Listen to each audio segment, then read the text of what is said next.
যাবেন আমরা একটা জিনিস দেখলাম এই গত কয়েক দিনের মধ্যে যদি আমি বলি যে প্রধান যেটি খবর বা প্রধান খবরের পাশাপাশি যেটি গুরুত্বপূর্ণ খবর সেই খবরটি হচ্ছে এরকম আপনারা এবি পার্টি এবং রাষ্ট্র সংস্কার আন্দোলনের সঙ্গে মিলে একটি নতুন রাজনৈতিক জোট করেছেন যার নাম গণতান্ত্রিক সংস্কার জোট। আমরা এর জন্য আপনাদের অভিনন্দন জানাই। আমার প্রশ্ন হচ্ছে এই জোটের নেতৃত্বে কে আছেন, অর্থাৎ এই জোট যদি সরকার গঠন করে তাহলে প্রধানমন্ত্রী কে হবেন? ধন্যবাদ খালেক ভাই আপনাকে। আমার সমালোচক এবং দর্শক যারা দেখছেন সবাইকে শুভেচ্ছা। আহ, আমাদের দল গঠনের 9 মাসের মতো চলছে এবং অনেক কিছু পার হয়ে অনেক ধরনের সমীকরণ, অনেক কৌশল, অনেক আলোচনা সমালোচনা পার হয়ে আমরা দীর্ঘ আলোচনার পর আমরা এই 3টা রাজনৈতিক দল একটা অবস্থানে আসতে পেরেছি, একটা পেজে আসতে পেরেছি এবং আমরা আশা করছি যে এই রাজনৈতিক জোটে আরো অনেকে যুক্ত হবেন, আমরা সেটা আহ্বানও জানাই। কিন্তু আপনি যে প্রশ্নটা করলেন যে সরাসরি একদম ক্ষমতার গেলে কি কি হবে, আমাদের এই রাজনৈতিক জোটটা মূলত ভোটের সমীকরণ বা ভোটের রাজনীতির থেকেও বেশি আমাদের একটা রাজনৈতিক বোঝাপড়া ভবিষ্যতের, মানে জুলাই গণ অভ্যুত্থান পরবর্তী যে রাজনীতি, আমাদের দেশ পরিবর্তনের নতুন রাজনৈতিক বন্দোবস্তের যে আমাদের আলোচনা, আমাদের যে পরিকল্পনা, সেই পথে আমরা আসলে আরো কিছু সঙ্গী যুক্ত করলাম। আমাদের মূল ফোকাসটা কিন্তু ওখানে। কেন ওখানে? কারণ গত 1.5 বছরে ভাঙা গড়া, মানে গত 15 মাসে বা গত 8-9 মাসে যে জিনিসটা আমরা সবচেয়ে বেশি রাজনীতির ময়দানে সবচেয়ে বেশি বাধা বা চ্যালেঞ্জিং মনে করি, সেটা হচ্ছে যে যারা পুরনো আছেন, মানে অনেক স্টাবলিশড রাজনৈতিক দল আছেন, তাদের সাথে আমাদের মৌলিক সংস্কারে যে আমাদের পার্থক্যটা এবং তাদের কাছ থেকে যে আমাদের বাধার যে একটা সম্মুখীন। তো আমাদের কাছে মনে হয়েছে যে এটা শুধু সামনের নির্বাচনটা এনসিপির রাজনৈতিক চলার পথে একটা অধ্যায়। তো সব ফোকাসটা যে আমাদের ওইখানে, এবং তখনই আমরা না, সরকার সব গঠন ফোকাস করে ওখানে তাকে ডক্টর প্রধান। জাবির, সব ফোকাস ওখানে না, মানে কিছু ফোকাস কি আছে এই ইলেকশনটা নিয়ে? কিছু ফোকাস থাকলে তো, অবশ্যই। হ্যাঁ, কিছু ফোকাস থাকলে তো এই মোর্চাটার নেতৃত্ব কে দিচ্ছেন সেটা নিশ্চয়ই আপনারা ঠিক করেছেন। আচ্ছা, এখানে একদম প্রাইমারি লেভেলে এখন পর্যন্ত ওভাবে কোনো নেতৃত্ব বা কোনো ধরনের পদ পদবি এটা নির্ধারণ হয়নি। আপনারা সংবাদ সম্মেলন থেকে দেখেছেন খালেদ ভাই যে এখানে নাহিদ ইসলামকে মুখপাত্র ঠিক করা হয়েছে এবং ওই সংবাদ সম্মেলনে যে এবি পার্টির সভাপতি আছেন মঞ্জু ভাই, উনিও এটা বলেছেন যে স্বাভাবিকভাবেই যেহেতু গণ অভ্যুত্থানের পরবর্তী এবং তরুণদের নেতৃত্বে যে দল গঠিত হয়েছে বা পুরো দেশের আসলে মনোযোগ বা আকর্ষণ ওকে, যেটাই বলেন রাজনীতিতে এই নতুনদের প্রতি, তো স্বাভাবিকভাবেই তারাই সেন্টারে থাকবে, এটা মঞ্জু ভাই বলেছেন। কিন্তু এটা আসলে এখনো এত প্রাইমারি লেভেলে, তো কারণ আমি আমার প্রাইমারি লেভেলে আমার একটু আমার বলি খালেদ ভাই, প্রাইমারি লেভেলে এজন্য বলছি কারণ পরিবর্তিত পরিস্থিতিতে, মানে গণ অভ্যুত্থানের পরে রাজনীতির যে কৌশল বা যে সমীকরণ, সেখানে এত আলোচনা এবং এত সমালোচনা, এত দিক বিবেচনা করে যে আমরা আসলে একটা পর্যায়ে পৌঁছেছি, এটাকেই আমি আসলে অনেক বড় সাকসেস হিসেবে দেখি। সো এর পরের ধাপে আমরা আম- কর্মসূচিতে যাব, এরপরে আমরা হয়তো নির্বাচনে যখন যাব তখন কিন্তু এই না, চলতে চলতে এই না, নেতৃত্বের বিষয়টা উঠে না, আসবে। ডক্টর জাবিন, আপনি হয়তো ঠিকই বলতেছেন যে আপনারা অনেক আলোচনা সমালোচনা নিজেদের মধ্যে, আপনারা আলোচনা সমালোচনা সবচেয়ে বেশি করেছেন আমার ধারণা। তারপরেও আমি এরকম প্রথম, মানে আমার আমার আমার আমি রাজনৈতিক মোর্চা করা হয়েছে অথচ নেতৃত্বে কে থাকছেন সেটি এখনো ঠিক করা হয় নাই, ফোকাস ওদিকে না, এইটা আমার প্রথম অভিজ্ঞতা। আমি জানি না মানে এরকম আর কোথাও কখনো দেখেছি কিনা। নিশ্চয়ই এইটাও একটা নতুন বন্দোবস্তেরই একটা অংশ। আমার মনে হয় যে না, আমরা আমি ভবিষ্যতে, আমি আমি আমি আপনাকে আর দেখি বলছি নাই না যে, মনে হয়, আমি আর দেখি নাই মনে হ্যাঁ হয় না, এরকম। হ্যাঁ না দেখে থাকতে পারেন, কিন্তু আমি বলছি না যে এখান থেকে কোনো নেতৃত্ব বা কোনো ধরনের এই জোটটার কোনো ধরনের কাঠামোগত চেঞ্জ হবে না, এটা আমি বলছি না। কিন্তু একদম প্রাইমারি পর্যায়ে যখন এই জোটটা গঠন হয় তার আগে প্রচুর আলোচনা হয়েছে, আমাদেরকে অনেক কিছু চ্যালেঞ্জ মোকাবেলা করে আমরা যে একসাথে হতে পেরেছি, আমি সেটাকেই সফলতা দেখছি। ওকে, এবং এইটার পরবর্তীতে ফোকাসটা ওইখানে যায় কিনা এটা কিন্তু আমাদের একসাথে পথ চলার উপরেই নির্ভর করবে। ওকে, আপনার এই জন্য চ্যালেঞ্জটা ওভারকাম করে আপনারা একসাথে হতে পেরেছেন, সেটাকে আপনারা একটা বড় জায়গা মনে করতেছেন। আমি শুধু একটু জানতে চেয়ে রাখি, আপনারা যখন এনসিপি গঠন করেছিলেন তখন থেকে শুরু করে আজকে পর্যন্ত আপনারা এরকম একটা জোট করবেন যার একজন বামপন্থী বলে পরিচিত, আরেকজন খুব ডানপন্থী, যাদের নেতারা আগে জামাত করতেন, এরকম দুইটা দলের সাথে জোট করবেন, নির্বাচনী জোট, এইটা আপনাদের ভাবনাই ছিল কিনা, বা যখন আপনারা সে জোটটা করলেন তখন সেটাকে আপনারা একটা খুব সফলতা মনে করতেছেন কিনা? আমি আসছি আপনার কাছে প্রশ্নটা করে রাখলাম। জনাব তাসনিম খলিলের কাছে একটু যাই। জনাব তাসনিম খলিল, বিএনপির ভারপ্রাপ্ত চেয়ারম্যান তারেক রহমান যাতে নির্বাচনের তফসিল ঘোষণার আগে দেশে না ফেরেন, আপনি ফেসবুক পোস্ট দিয়ে সম্প্রতি, আপনার ফেসবুক পোস্টে সম্প্রতি এরকম একটা আহ্বান আমরা দেখলাম। তার নিরাপত্তা নিয়ে এক ধরনের ষড়যন্ত্র তত্ত্বের আভাস আছে আপনার লেখায়। আমাদের প্রশ্ন হচ্ছে, তার জন্য হুমকি আসলে কারা? মানে আমি কিন্তু তার জন্য হুমকিটা খুঁজে পাইতেছি না। আপনার কাছে কি মনে হয় তার জন্য হুমকি কারা? নাকি তিনি একটা মানে আমার যেটা মনে হয় যে তিনি একটা ড্রাম বিটিং করতেছেন, এক ধরনের ড্রামাটাইজেশন করতেছেন, এক ধরনের তার কিছু ডার্টি লন্ড্রি আছে সেগুলি পরিষ্কার করতেছেন, এবং তিনি একটা এন্ট্রি নিবেন যে এন্ট্রিটাতে মনে হয় যে যে গড়র প্রতীক্ষায় আমরা ছিলাম সেই গড় চলে আসছেন। কারণ পুরো ব্যাপারটাই মানে যেটা মানে তার না আসাটা পুরোটাই আমার কাছে মানে খুব যৌক্তিক কোনো কারণ খুঁজে পেতেছি না। এখন যেহেতু তাসনিম খলিল ফেসবুকে একটা স্ট্যাটাস দিলেন, আমি আসলে আপনাকে খোঁজ করতেছিলাম গত 2-3 সপ্তাহ ধরে এটা জানার জন্য যে ইজ ইট লাইক, মানে এর মধ্যে কি আছে আসলে। মানে আমি ফেসবুক স্ট্যাটাস দিলাম এই জন্য তারেক রহমানের দিল এরকম কিছু না, আপনি ফেসবুক দিলেন যেহেতু, আমি আপনাকে যতদিন ধরে চিনি, যখন থেকে আপনার পরিচয়, মানে আপনি যে খুব অকারণে দিছেন ব্যাপারটা এরকম মনে হয় নাই আমার কাছে, মানে জাস্ট একটা গাট ফিলিং থেকে দিছেন, এটা আমার মনে হয় না। দেখেন, আমি একটা জিনিস বলি, আমি তারেক রহমান কেন দেশে যাচ্ছে না বা তারেক রহমান কবে যাবে বা যাবে কিনা আদৌ, এগুলো তারেক রহমান এবং তার পার্টি ডিসিশন।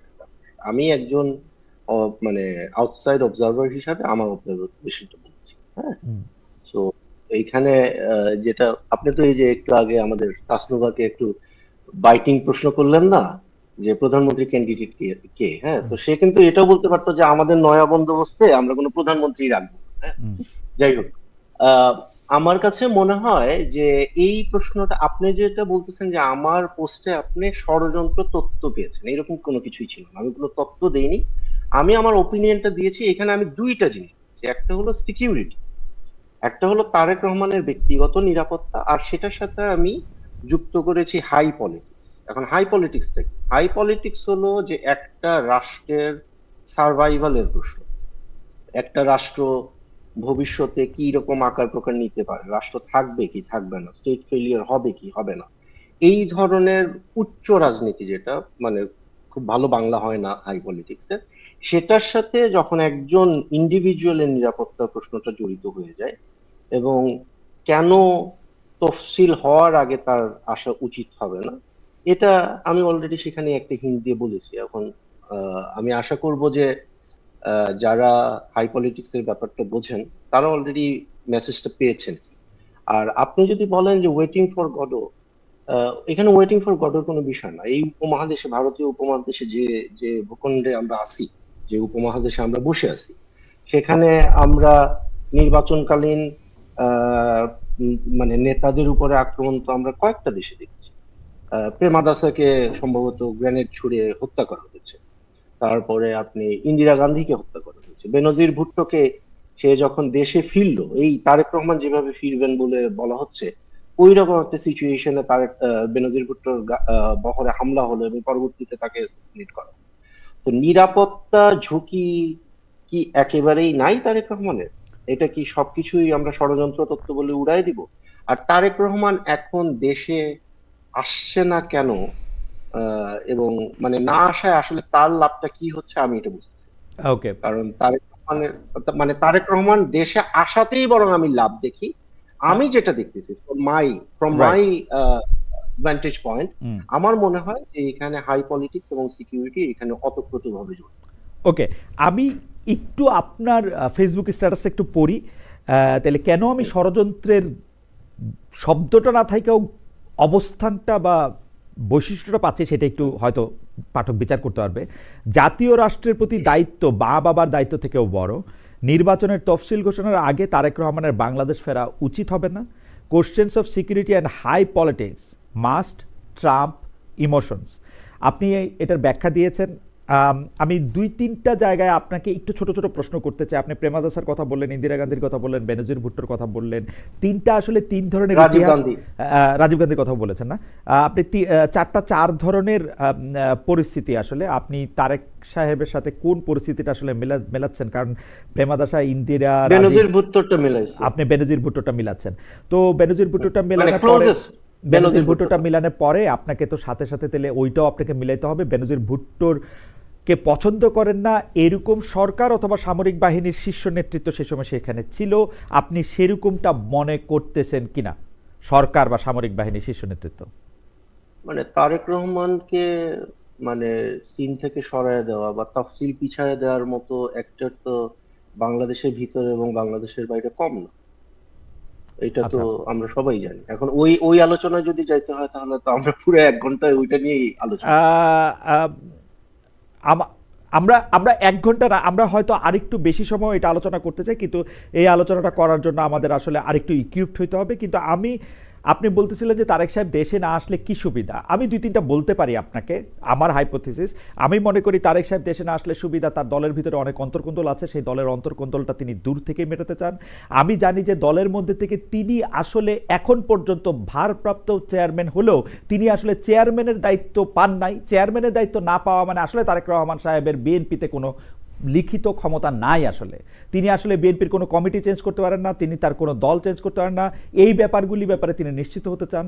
তিনি আসলে তার কিছু, যেগুলি আমি ডার্টি লন্ড্রি বলতেছিলাম, যে তিনি জানেন যে ১৫ বা ১৭ বছরের সময় আওয়ামী লীগের বিভিন্ন জায়গায় তাদের দলের লোকজনরাই বিভিন্নভাবে তথ্য পাচার করেছেন, সেগুলি তিনি চিহ্নিত করতে চান। তার আরও লাভ হচ্ছে যে তিনি এই নিরাপত্তার কথা বলে বলে দেশে না এসে দেশের মানুষের সিম্পেথি ড্র করতে চান। আমার হাইপোথিসিস। জনাব তাসনিম খলিল, আপনি যদি একটু মন্তব্য করতেন।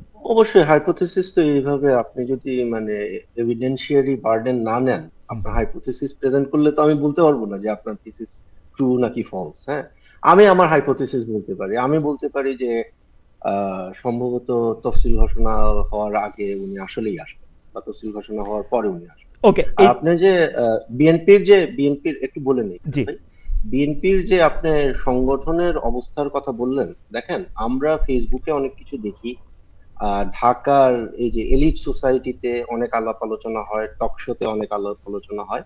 আমি অক্টোবর মাসে আমি বাংলাদেশে আসছি, তারপর থেকে আমি পুরো বাংলাদেশ ঘুরছি। হ্যাঁ, সো আমি যেটা এখন বলতেছি এটা এম্পেরিক্যালি আমি নিজের চোখে যেটা দেখছি। বাংলাদেশের আমি সিলেট ডিভিশনে গেছি, আমি চিটাগং ডিভিশনে গেছি, আমি খুলনাতে গেছি, আমি বরিশালে গেছি, এবং প্রতিটা জায়গায় except a few places BNP খুবই সংগঠিত অবস্থায় আছে এবং তারেক রহমানের প্রতি বিএনপির লয়্যালটির কোনো ঘাটতি নেই। এবং বিএনপিতে এন্টি তারেক ফিগার যারা পরিচিত, এরাও কিন্তু প্রকাশ্যে তারেক রহমানের বিরোধিতা করতেছে। তো তারেক রহমান তার পার্টি সামলাতে পারবে না, বিদেশ থেকে তাকে সামলাতে হবে, দেশে গেলে বিপদে পড়ে যাবে। এটা আমার মনে হয় হাইপোথিসিস হিসাবে একটু উইক। ওকে, আমি এগ্রি করলাম। তফসিল ঘোষণা পরে কি নিরাপত্তা ঝুঁকি যেটা ছিল সেটা মানে কেন কমবে? মানে তাকে কি স্পেশাল কোনো ব্যবস্থা দেওয়া হবে বা কিছু করা হবে রাষ্ট্রের পক্ষ থেকে? আপনি এরকম মনে করতেছেন? এখানে আমরা এমন কোন ট্রিগার ইভেন্ট চাই না। আমি খুব মানে ওয়াইড একটা অ্যাঙ্গেল থেকে বলতেছি, কোনো ইন্ডিভিজুয়ালকে নিয়ে বলতেছি না।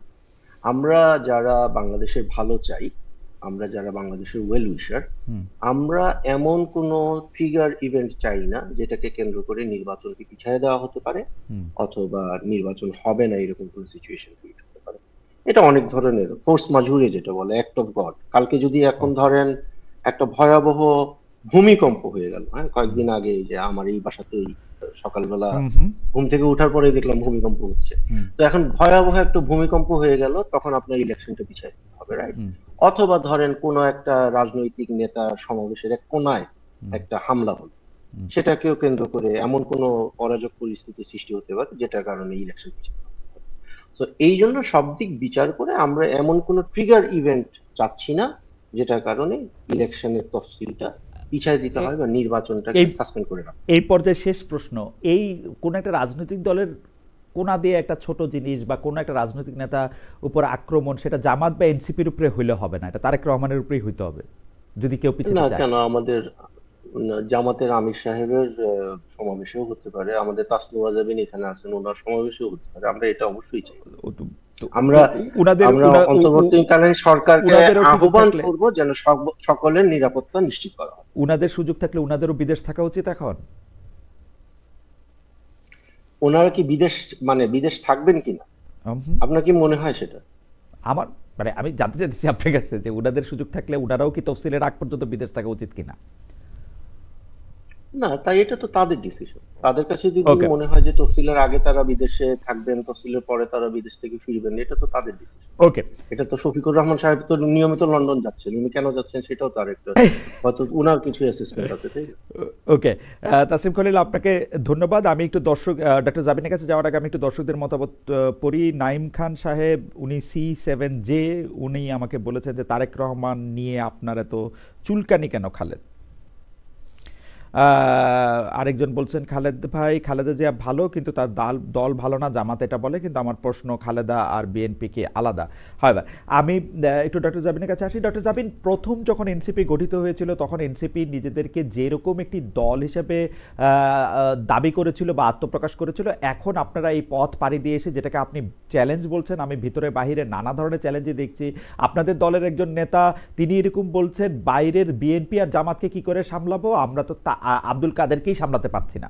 আমি বিএনপি এনসিপির একজন প্রার্থীর কথা বলছি, যে তিনি এরকম কথা বলছেন। যে এই চ্যালেঞ্জটার পরে আপনারা এখন যে জোটটা গঠন করেছেন এবি পার্টির সাথে এবং রাষ্ট্র সংস্কার আন্দোলনের সাথে, এতে আপনারা আপনাদেরকে সফল মনে করেন কিনা, মানে আপনারা এই চ্যালেঞ্জটা অতিক্রম করেছেন, একটা ভালো জায়গায় এসেছেন, এরকম মনে করেন কিনা? হ্যাঁ, এটা আমি তো যখন লাস্টবার বলছিলাম, এটা অবশ্যই এটা একটা বিরাট সাফল্য। এই কারণে আপনি বলছিলেন না যে ডান ঘরানার বাম ঘরানার সাথে জোট করার কোনো পরিকল্পনা ছিল কিনা, বা আমরা যখন দল শুরু করি, আপনি দেখেন আমরা যখন দল গঠনের পরে আমাদের বিশেষ করে মৌলিক সংস্কার প্রশ্নে যখন ঐকমত্য কমিশনে ডিবেটগুলো হচ্ছিল, আমরা যখন আলোচনা সমালোচনাগুলো চলছিল, তখন কিন্তু আমরা দেখলাম যে আমরা যারা যারা কাছাকাছি আছি, এবং তখন যে পরিমাণ ডিবেট করে আমরা শেষ পর্যন্ত জুলাই সনদকে গণভোট পর্যন্ত নিয়েছি, এবং এই পুরো প্রক্রিয়ার মধ্যে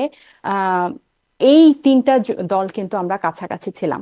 সো এই তিনটা দলের হয়তো আমি যেটা গত পরশুদিনও এক জায়গায় বলছিলাম, যে সাংগঠনিক শক্তি হয়তো অতটা বেশি না, ভোটের মাঠে হয়তো দুর্বল, কিন্তু এই তিনটা দল কিন্তু সংস্কারপন্থী, এবং এটা শুধু সামনের 26-এর নির্বাচন পর্যন্ত না। আমি আপনাকে একটা ছোট্ট উদাহরণ দেই।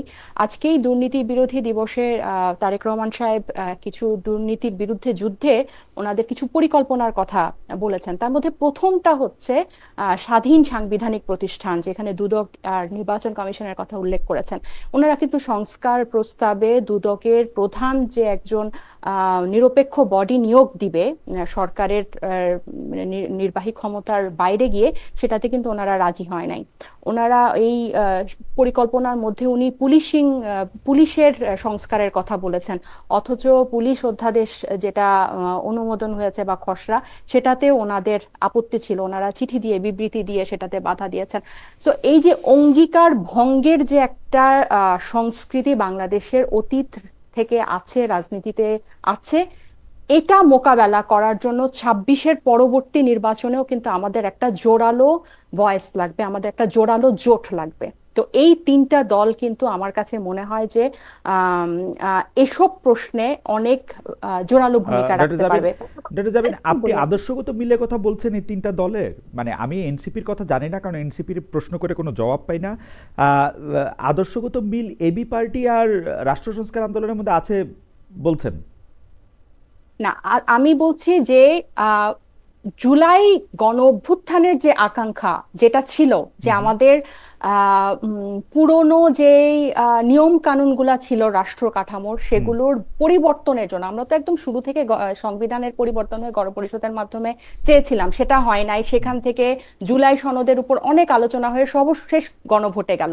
এই পদগুলা কিন্তু আমরা আলাদা আলাদা তিনটা দল একসাথে পার করেছে। আমি একটা কথা বলি খালেদ ভাই, যে আপনি আদর্শের কথা বলছেন, আপনি দেখেন গত কয়েক মাসে আপনার মনে পড়ে জুলাইয়ের হত্যাকাণ্ডের বা বাংলাদেশের গত 54 বছরে বাংলাদেশের উন্নতি বা এই জুলাই গণ অভ্যুত্থান কেন হলো, এটা আমাদের কোনো আমাদের ব্রেইনে আছে, আমাদের স্মৃতিতে আছে। এটা পুরাটা ওয়াশ আউট হয়ে গেছে নির্বাচন দিয়ে, পুরাটাই, মানে একেবারেই। এবং আমি একটু কথা বলি, কার কথা বলছেন? এনসিপির ওয়াশ আউট হয়ে গেছে সেটা দেখতে পাচ্ছি, আমাদের আছে। আমি না না না, এটা এটা ভুল বললেন। কিভাবে আছে আপনি মানে দেখেন, আমার কিভাবে মাথায় তো, আছে আপনি আমার আমাকে মাথায় তো বলেন, আর আপনি নাই, কিভাবে আছে আমার মাথায় তো আপনি নাই, এই আলোচনাটা এনসিপির কিভাবে মাথায় আপনি আছে? আছেন, আমার মাথায় তো আপনি নাই। আপনি তো জানেন না যে এটা ওয়াশ আউট হয়ে গেছে কিনা। আমি না, ভুল আপনি কেমনে কি বলবো? এটার কোনো আলোচনা দেখেন? আপনি দেখেন আমি লক্ষ্মীপুরে, আমি সারাক্ষণ জুলাই পরশুদিনের আগস্ট নিউজ আন্দোলন বলি, দেখি, আমি জুলাই আগস্ট আন্দোলন দেখি। লক্ষ্মীপুরে একটা জেলা যুবলীগের সভাপতির ছাদ থেকে 25-30 জন অস্ত্রধারী সাধারণ ছাত্রদের উপর গুলি করেছিল। পরশুদিনের নিউজ বলছি আমি, পরশুদিন বা তার আগের দিনে লক্ষ্মীপুরে একটা অস্ত্র উদ্ধার হয় নাই।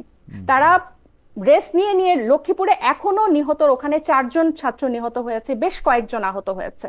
এসব খবর কি আপনি এই যে প্রত্যেকটা থানা থেকে যে এতগুলা অস্ত্র আপনার লুট হলো, এগুলার কি কোনো কিছু রিভাইভ হয়েছে? আমি যেটা বলছিলাম, এই যে আজকে রোকেয়া দিবস আসলেই বাল্যবিবাহ নিয়ে খুব রব উঠে, বাল্যবিবাহ রোধ করতে হবে। আমার দর্শকরা নিশ্চয়ই হাসাহাসি করবে, নির্বাচনের টকশোতে আমি বাল্যবিবাহের কথা বলছি। বাংলাদেশে প্রতি 2টা মেয়ের মধ্যে 1টা মেয়ের হচ্ছে বাল্যবিবাহ হয়, 2টা মেয়ের মধ্যে। সো আপনি যদি এই আদর্শিক ক্যাচালে বা সাংস্কৃতিক ক্যাচালে, বাইনারি রাজনীতির মধ্যে এই নীতি নির্ধারক পর্যায়ে যারা যান, তাদেরকে যদি আপনি ছাড় দিতে থাকেন, তাহলে ওই নির্বাচন আসবে, গণ অভ্যুত্থান আসবে, মানুষ মরবে, একদল গিয়ে আরেক দল আসবে। তারা নির্বাচনের আগে নির্বাচনী ইশতেহার দিবে, নির্বাচনী প্রতিশ্রুতি, দুর্নীতি যুদ্ধের বিরুদ্ধে অনেক পরিকল্পনা ঘোষণা করবে, কিন্তু পরবর্তীতে গিয়ে সেগুলার আর কোনো বাস্তবায়ন হবে না। তো এইবার যাতে এগুলোর বাস্তবায়নটার পাহারাদার হিসেবে, আমরা তো বলেছি, এবং এই সংস্কার প্রক্রিয়াটা যাতে জোরদার থাকে, সেজন্য আমি বলি যে এই জোরটা খুবই গুরুত্বপূর্ণ। এখানে আপনি বারবার এনসিপির আদর্শিক কথাটা বলেন, আপনি মানে এই ডান বামের বাইরে গিয়ে আপনি ভুলে যান, আপনি ধরতে পারছেন না এনসিপির আদর্শকে। আমরা বারবার বলার পরও আপনি ধরতে পারছেন না এনসিপির আদর্শকে। বারবার বলেছেন নাকি? Good enough. কিন্তু হ্যাঁ, আমরা তো বারবার পরিষ্কার করি আমরা কোন, আপনি দেখেন আজকের আপনি প্রশ্নটাকে করেন, এই আপনাদের এই কথা নিশ্চয়ই আমরা শুনবো, অনেকবার শুনেছি। আপনি প্রশ্নটা করেন যে মানে ধরেন ডান বামের বাইরে গিয়ে, আমরা ডান বাম ধরেন রাষ্ট্র সংস্কার আন্দোলনকে যদি আমরা বামপন্থী ধরি, এবি পার্টিকে যদি আমরা বামপন্থী ধরি, তাহলে এনসিপি আসলে কোথায় দাঁড়ায় আছে? এনসিপির আলাদা অস্তিত্বটা কি? আমি যখন থেকে প্রোগ্রামের শুরু থেকে এই 3টা জোটের উদ্দেশ্য বলার পরও আপনি এখনো ওইখানেই আছেন যে আদর্শিক কেন এখানে কোনো মিল আছে কিনা। আমি যখনই বলছি যে এই পরবর্তী জুলাই পরবর্তী যে নতুন রাজনীতির কথা আমরা বলছি, নতুন বাংলাদেশ পরিবর্তনের যে কথা বলছি, মৌলিক সংস্কার কাঠামোর যে পরিবর্তনের কথা বলছি, সেগুলোর আলোচনাটা জারি রাখার জন্য, সেগুলোর আওয়াজটা জারি রাখার জন্য, সেটাকে রাজপথে আরো জোরালো করার জন্য আমরা একসাথে হচ্ছি। তারপরও আপনি ঘুরে ফিরে আদর্শিকে গেলে কি, আমার ভুল হয়েছে, বাল্যবিবাহের প্রসঙ্গটা কেন আনলাম? আপনি বাল্যবিবাহের প্রসঙ্গ এনেছেন, ভালো করছেন। আপনি মৌলিক সংস্কার কাঠামোতে আমি আসি। আপনারা মৌলিক সংস্কার কাঠামোতেও কি এক জায়গায় দাঁড়ায় আছেন 3টা দল? আমার জানার জন্য জানতেছি মৌলিক সংস্কার কাঠামো। আমরা কি জুলাই সনদের এই যেই সুপারিশগুলাতে আমরা একমত হয়েছি বা যেগুলা এই গণভোটে নেওয়া পর্যন্ত, এটাতে কি আমরা পুরা প্রক্রিয়াটাতে কি আমরা কাছাকাছি ছিলাম না? আমরা কি সাংবিধানিক প্রতিষ্ঠানগুলো নিরপেক্ষ নিয়োগ চাই নাই? আমরা তত্ত্বাবধায়ক সরকার ব্যবস্থাটার একটা নিরপেক্ষ নিয়োগ চাই নাই। এবং আপনাদের সবচেয়ে কাছাকাছি ছিল জামায়াতে ইসলামী, এই যেগুলি বললেন সেগুলির মধ্যে। তো তাদের সাথে তো আপনারা জোট করতে পারেন নাই। জোট ওনাদের সঙ্গে যখন করছেন তখন নিশ্চয়ই এটার একটা কারণ আছে, তাই না? আমি সেই কারণটা ধরতে চাইতেছিলাম।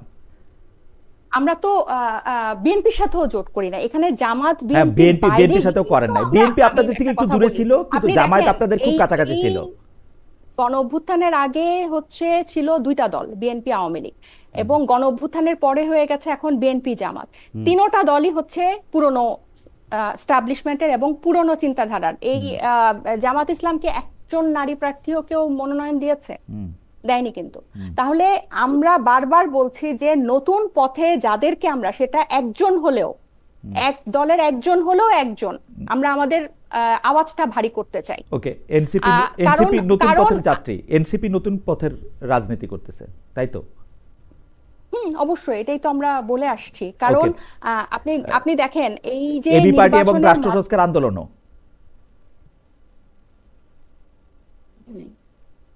এবি পার্টির রাষ্ট্র সংস্কার আন্দোলনও নতুন বন্দোবস্তের রাজনীতিই করতেছে।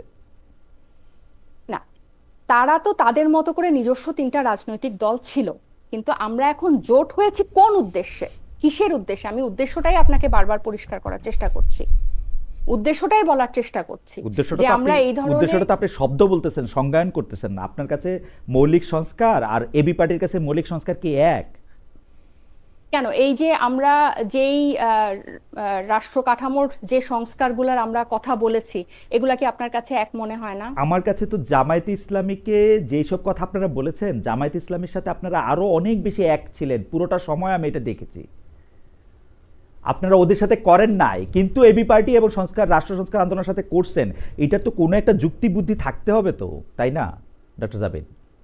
কারণ এই দুটা দলের সাথে আমাদের বেশি বোঝাপড়া মিলেছে। কেন আমরা পুরনো? কারণ এই তিনটা দলই কিন্তু নতুন, মানে নতুন রাজনৈতিক দল। আমি কেন পুরনো? আপনি দেখেন আজকে যে 18-20 কোটি মানুষের দেশে 1300 মানুষের উপর জরিপ নিয়ে যে পাতায় পাতায় প্রকাশিত হয়, আপনি জরিপটাকে মোটা দাগে যদি দেখেন, দেখবেন যে মানে নতুনরা অজনপ্রিয়, নতুনরা ব্যর্থ, এরকম একটা পিকচারই এখানে আসছে, এবং পুরনোরা এখনো জনপ্রিয়, পুরনোরাই ক্ষমতায় যাবে, এরকম একটা জিনিস পোট্রে করারই থাকে। আপনার এই এই আপনার সংস্কারে শুধু মিল থাকলেই তো হবে না, সুপারিশে শুধু মিল থাকলেই যে আমরা তাদের সাথে জোট করে যাব তা না। আমি আপনাকে শুরুতেই বলছিলাম যে অনেক আলোচনার পরও কিন্তু, কারণ এই নির্বাচনটা কেন্দ্র করেই তো খালি জোটটা হয় নাই। ভবিষ্যতের রাজনীতি কেন, ভবিষ্যতের রাজনীতি, এটার পরেও আমি বলছি। ঠিক আছে, আমি মনে হয় আপনাকে মানে বুঝতে পেরেছি। আমি পরের আলোচনার মধ্যে যাই। এই প্রশ্নটা আসলে কমন, কিন্তু আমি প্রথমে একটু তাসনিম খলিলকে শুনতে চাই, পরে ডক্টর জাবিনকে আমরা শুনবো। যে তফসিল ঘোষণার কথা বলা আছে যে আগামীকাল বুধবার বা তার পরের দিন বৃহস্পতিবার জাতীয় নির্বাচনের তফসিল ঘোষণা করে। এখন পর্যন্ত আমাদের কাছে যা তথ্য, এটা আরও পিছাতে পারে, কিন্তু এই তফসিল পেছানো বা না পেছানো যাই হোক না কেন, ফেব্রুয়ারিতে জাতীয় নির্বাচন নিয়ে আর কোনো অনিশ্চয়তা কি আছে? ডক্টর জাবিনের কাছে যাওয়ার আগে জনাব খলিল কি মনে করেন, মানে আপনি কি আর কোনো অনিশ্চয়তা দেখেন ফেব্রুয়ারিতে ইলেকশন নিয়ে? না, আমি দেখি না। এখানে অনেক চেষ্টা চরিত্র হয়েছে মনে হয় ইলেকশন পিছানোর। আমরা তো একবার দেখলাম যে গভর্নমেন্ট জুন মাসের পরে ইলেকশন দিতে চেয়েছিল, বাট পরে সেখান থেকে সরে এসে তারা ফেব্রুয়ারিতে ইলেকশন করবে এরকম একটা ঘোষণা দিল। তফসিল কালকেই হয়ে যাওয়ার কথা আমরা যতদূর শুনতেছি, বা এর পরের দিন হবে। এর পরে আমার মনে হয় একবার তফসিল ঘোষণা হয়ে গেলে এই এন্টায়ার সিস্টেম, আপনি তো অ্যাডমিনিস্ট্রেশনের ছিলেন, আপনি জানেন যে নির্বাচনকালীন সময়ে রাষ্ট্র পুরোপুরি মানে অন্য একটা ট্রেনে উঠে যায়, না অন্য একটা লাইনে উঠে যায় ট্রেন। তো এরপর থেকে বাংলাদেশ একটা নির্বাচনী ট্রেনের মধ্যেই থাকবে, যেটা আবার ইউনূস সাহেবের একেবারে প্রথম থেকে এটা ওনার অন্যতম ওয়াদা ছিল জাতির কাছে, যে উনি একটা গ্রহণযোগ্য ভালো নির্বাচন করবেন। এবং কালকে বা পরশু তফসিল ঘোষণা যদি করে ফেলে নির্বাচন কমিশন, আমার মনে হয় যে এটা ওই ওয়াদার একটা একটা দিকে একটা পদক্ষেপ হবে, পজিটিভ একটা পদক্ষেপ। ওকে, তফসিল ঘোষণা তো হয়ে যাবে, আপনি বলছেন কালকে বা পরশু হলে হবে। নির্বাচনের অনিশ্চয়তা আপনি দেখতেছেন না, মিডিয়ার রোলটা আপনি কিরকম দেখতেছেন? স্পেসিফিক আমি একটা ঘটনার কথা উল্লেখ করি। সেই ঘটনাটা হচ্ছে যে আমরা দেখলাম একটা টেলিভিশনের একজন অ্যাঙ্কার এবং তার সাথে তার একজন গেস্টের যে কথাবার্তা, মানে এই পুরোটা নিয়ে মিডিয়ার মধ্যে কিন্তু এক ধরনের আলোচনা এরকম আছে যে এটা কিরকম হইতেছে, মানে এটা কোনটা হওয়া উচিত? আপনি কি মনে করেন তাসনিম খলিল, এটা কোনটা হওয়া উচিত? মানে কাউকে কারো পছন্দ হবে না, কোন অ্যাঙ্কর কোন শো আমি তো আমি বুঝি না। আমি আমি আমি আমি আপনাকে বলি, যমুনা টেলিভিশনে একটা শো হয়েছে, সেই যমুনা টেলিভিশনের শো এর যে একজন অ্যাঙ্কর আছেন, সেই অ্যাঙ্কর একটা প্রতিবাদ জানিয়েছেন একটা কথায়, একজন রাজনীতিবিদের কথায়, এবং সেই রাজনীতিবিদদের কথায় প্রতিবাদ জানানোর পর কেউ তাকে অনেক শাবাশি দিচ্ছেন, কেউ তাকে খুবই বাজে ভাষায় নিন্দামন্দ করতেছেন। কিন্তু প্রশ্নটা উঠতেছে যে আসলে মিডিয়ার রোলটা কি হওয়া উচিত পোস্ট 24 বা পোস্ট জুলাই আন্দোলন? আচ্ছা, আমি আগেও বলছি যে আমি তো অনেক ট্রাভেলের মধ্যে ছিলাম, আমি আসলে এক্স্যাক্টলি কোন এপিসোডটা আপনি বলতেছেন বা কোন যমুনার কোন শো এটা আমি জানি না। ওকে, বাট আমি খুব ব্লাইন্ডলি আমি একটা গেস করতেছি, ওই গেস কি জামাতের কেউ ছিল? জামাতের রাইট রাইট। আচ্ছা, জামাতের যদি হয় তাইলে ভাই এটা মানে এটা ধরেই নিতে পারেন যে গেস যদি আপনি যদি জামাতের কাউরে এখানে ডেকে নিয়ে আসেন এবং তার সাথে একটু যদি আপনার একটা ডিসএগ্রিমেন্ট হয়, মানে আমার সাথেও আপনার ডিসএগ্রিমেন্ট হয়েছে একটু আগে, তাসনুভার সাথে একটু আগে ডিসএগ্রিমেন্ট হয়েছে, আপনারে কিন্তু আইসা গালাগালি কুৎসিত কথাবার্তা বলা আমি আশা করি একটু কম। কিন্তু জামাতের কেউ কারোর সাথে যদি মানে if you cross your path in whatever way, তাইলে এই এবিউজের থেকে কারো কোনো নিস্তার নেই। এটা আমরা সবাই ফেস করি, আমিও ফেস করি, তাজনুবা এখানে আছে তারেও জিজ্ঞেস করেন, সেও ডেফিনেটলি ফেস করে, আপনিও ফেস করেন। ঠিক আছে, তো এই যে কি জানি আলবটর বাহিনী, এগুলা নিয়ে আসলে আমি এখানে কথা বলতে চাচ্ছি না। দে আর এক্সট্রিমলি এবিউজিভ, অত্যন্ত কদর্য এবং কুৎসিত লোকজন। হ্যাঁ, এবং ওরা বরং ভালো কথা বললে আমি একটু চমকায় যাই যে আজকে মানে সমস্যাটা কি, ওদের আজকে কি শরীর একটু খারাপ? সেন্সিবল কথা ঠিক বলছে। আছে, আর আজকে মানে জামাতি লোকজন যখন মানে সেন্সিবল কথাবার্তা বলে, হ্যাঁ, এই যে ধরেন আপনি কোন একটা টকশোর কথা বলেন, আমি গেসিং টকশোতে তো বাদানুবাদ হয়, কিন্তু এরপরে এই যে লাইন ধরে গিয়ে তারপরে দেখবেন ওই যে নিউ ইয়র্কে একটা আপনার প্রতিবেশী মনে হয় একটা আছে ছাগল, হ্যাঁ, ওইটা, আর প্যারিসে আরেকটা থাকে, এরা মিলে তো মব নামায় দেয় পুরো। মানে তো এদের কথাতে আমি অতটা যাইতে চাই না এবং ওদেরকে আমি অত গুরুত্ব দিই।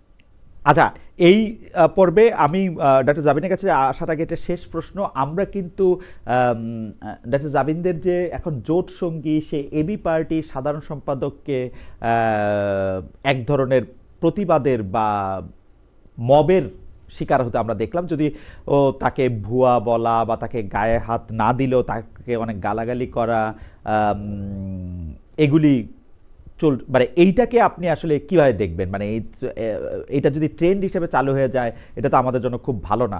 আমার একজন বন্ধু মনে করে দিচ্ছেন, তাসনিম আপনি যখন জামাতের কথা বলতেছিলেন তখন আমি একটু হাসতেছিলাম, আমার একজন বন্ধু মনে করে দিচ্ছেন, খালেদ প্লিজ ডোন্ট লাফ, কারণ সর্বশেষ আমি যে অসাধারণ আক্রমণ এনসিপির মাধ্যমে হয়েছিলাম সেটি হেসেই, এবং জামাতের জন্য হাসলে তার চেয়ে দ্বিগুণ আক্রান্ত আমার হওয়ার কথা হিসাবে, জানি না, যাই হোক হাসি নাই ভাই। তারপরে এখন খলিল একটু বলেন যে এইটার মধ্যে আমরা আসলে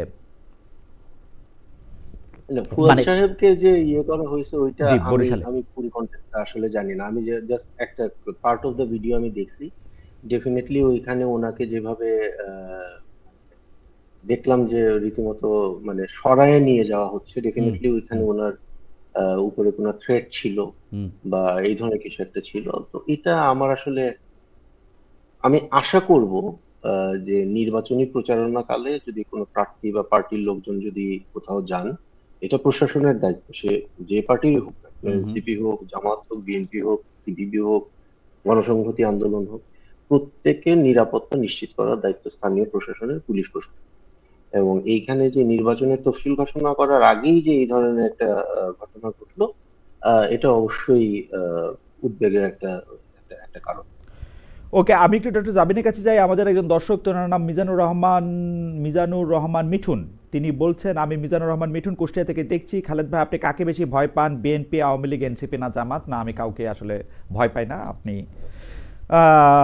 আমি একটু ডক্টর জাবিনের কাছে যাই। ডক্টর জাবিন, যে তিনটি প্রশ্ন আসলে আমি জনাব তাসনিম খলিলকে করেছিলাম, সেই তাসনিম খলিলের প্রশ্ন একটা আবার আপনাকে আবার একটু বলি, কারণ একটু মনে করে দিই, সেটা হচ্ছে যে বুধবার বা বৃহস্পতিবার যদি জাতীয় নির্বাচনের তফসিল ঘোষণা করা হয়, ফেব্রুয়ারিতে জাতীয় নির্বাচন নিয়ে আর কোনো সংশয় আপনার থাকছে কিনা। আমি আপনার কাছে এই উত্তরটা পাওয়ার আগে দর্শকদের কাছে একটু জানতে চেয়েছিলাম, এবি পার্টি ও রাষ্ট্র সংস্কার আন্দোলনের সঙ্গে নিয়ে 3 দলীয় গণতান্ত্রিক সংস্কার জোট করার যে ঘোষণা দিয়েছেন এনসিপির আহ্বায়ক নাহিদ ইসলাম, প্রিয় দর্শক এই জোট সফল হবে বলে মনে করেন কিনা? শতকরা 37% মনে করছেন সফল হবেন, শতকরা 63% মনে করছেন সফল হবেন না, 27,000 ভোট দিয়েছেন। নির্বাচনে কোনো সংশয় কি থাকছে কিনা ডক্টর জাবিন? না, আমি মনে করছি না যে কোনো ধরনের আর সন্দেহ বা কোনো কিছু থাকবে। তফসিল ঘোষণা এমনিতেই পুরো দেশ এখন সব রাজনৈতিক দল এখন নির্বাচনমুখী, এবং কালকে পরশু তফসিল ঘোষণা হলে সেটা আরো বেশি মানে একদম স্পষ্ট হয়ে যাবে, বা ওই পুরো দমে নির্বাচনের প্রস্তুতি নিবে সব দল। ওকে, আপনি মিডিয়ার কথা আসছিলাম হ্যাঁ, না, আপনি মিডিয়ার কি কথা মানে আমি আমি কি একটা প্রশ্নটা করব যে মানে উপস্থাপক এবং আপনি জানেন যে একজন ওই রাজনৈতিক ওই প্রোগ্রামেই হচ্ছে আমি পরের আমি জাস্ট একটা হ্যাঁ অভিজ্ঞতা আর কি, জাস্ট এটা হ্যাঁ মানে আপনাদের সাথে শেয়ার করা। পরের দিনই আমি ওই শোতে গিয়েছিলাম। হুম হুম তো শো শেষ করে বাসায় আসার পর আমার ইউটিউবের নিচে একটা কমেন্ট চোখে পড়লো, যে আমি আর উপস্থাপিকা কথা বলছিলাম, ওরকম একটা লিংকের নিচে যে দুজনেরই চরিত্রে দাগ আছে। তো এটা হচ্ছে ওই যে খলিল ভাই যেটা বললো, মানে কারো বিরুদ্ধে গেলেই হচ্ছে খুব একটা সংঘবদ্ধ, মানে এখনো হয়তো শুরু ও হয়ে যাবে। ফিমেল যদি হয় তাহলে তো আর হয়েছে, কোনো মানে কথাই এরপর নাই। যদি হ্যাঁ, আচ্ছা আমরা এটা দুজনেই আম ছিলাম। সরি, এটা কি নিকোলের শো এর কথা হচ্ছে? যে রাইট রাইট আমি রাইট কিন্তু আমি জানি না। রাইট। আচ্ছা ও তাহলে হবে, আচ্ছা ওকে, এখন আমি বুঝতে পারছি। ওকে, মানে তাহলে তো মানে ইনফ্যাক্ট এখনো নিশ্চয়ই হচ্ছে, মানে হ্যাঁ এটা হচ্ছে। হ্যাঁ আমি আমি হ্যাঁ, হ্যাঁ আমি আসলে এটাতে এখন হাসছি, কিন্তু এটা খুবই অ্যালার্মিং একটা বিষয়, এবং খুবই খুবই অ্যালার্মিং। এবং খুবই ট্রমাটিক, কিন্তু আপনি মানে আপনি এবং এটা শিকার ট্রমাটিক হলে না, আমি চিন্তা করছি যে প্রার্থী তালিকা আসার পর যখন এই ক্যাম্পেইনে যাব, নির্বাচনের ময়দানে মেয়েরা যাবে, তখন কি অবস্থা হবে, তখন প্রতিপক্ষের থেকে কি ধরনের এই আশা করব। মানে আপনি দেখেন, আপনি কারো উপর মানবাধিকারের পক্ষে কথা বলছেন, আপনাকে ইসলাম বিদ্বেষী ট্যাগ দিচ্ছে, আপনি কোনো রাজনৈতিক দলের রাজনৈতিক সমালোচনা করছেন, আপনার চরিত্র নিয়ে কথা বলছে, চরিত্রকে টুকরা টুকরা করে বিরানি মানে আমি তো এইভাবেই বলি, বিরানি করে খাচ্ছে। সো এটা খুবই অ্যালার্মিং। এবং আমার অনেক বন্ধু বান্ধব আছে, খালেদ ভাই আপনারও নিশ্চয়ই প্রশাসনে অনেক পরিচিত আছে, আমি কিন্তু আমার ফ্রেন্ডের থেকে শুনি যে এগুলো কিন্তু আইসিটিতে, মানে যে ডিপার্টমেন্ট, এটা কিন্তু কন্ট্রোল করা সম্ভব, এই সাইবার বুলিংটা কন্ট্রোল করা সম্ভব, এই ধরনের মানে মানে অবিশ্বাস্য রকমের এই কমেন্ট গুলা, হাজার হাজার কমেন্ট এট এ টাইম, এক একটা অ্যাকাউন্ট থেকে 10-20টা করে একই ধরনের কুৎসিত মানে কমেন্ট, এগুলো কিন্তু মনিটর করা সম্ভব, এই অ্যাকাউন্টগুলোর বিরুদ্ধে কিন্তু ব্যবস্থা নেওয়া সম্ভব। কিন্তু কোনো এক অজানা কারণে এটা একটা মহামারীতে রূপ নিয়েছে গত 8 মাসে। এবং আমি এটাকে অ্যালার্মিং বলছি এই কারণে, দুইটা কারণে। একটা হচ্ছে আমরা যদি মেয়েরা নির্বাচনে অংশ নেই, তখন এই নেক্সট 3 মাস 2 মাস আমরা কিভাবে পার করব, এক। দুই হচ্ছে কিভাবে এটা মত প্রকাশ করব। এই যে আমি তো তারও মানে তাদের রাজনৈতিক না সমালোচনা ডক্টর করছি, জাবিন, আমি ডক্টর কিন্তু জাবিন, আমি মেয়েদের ব্যাপারটা যদি একটু আলাদা করে রাখি, কারণ এটা আমার জন্য, আমি আসলে তাসনিম যতটা বিরক্তি নিয়ে বলছেন না যাই নাই, আমারও ততটা বিরক্তিই লাগে আসলে কোনো একটা মানুষকে তার প্রতিপক্ষ হোক বা তার বিরুদ্ধ মত হোক, তাকে আসলে মানে ব্যক্তিগত পর্যায়ে আক্রমণ করা, এবং মেয়ে হলে সেটা বেশি করা।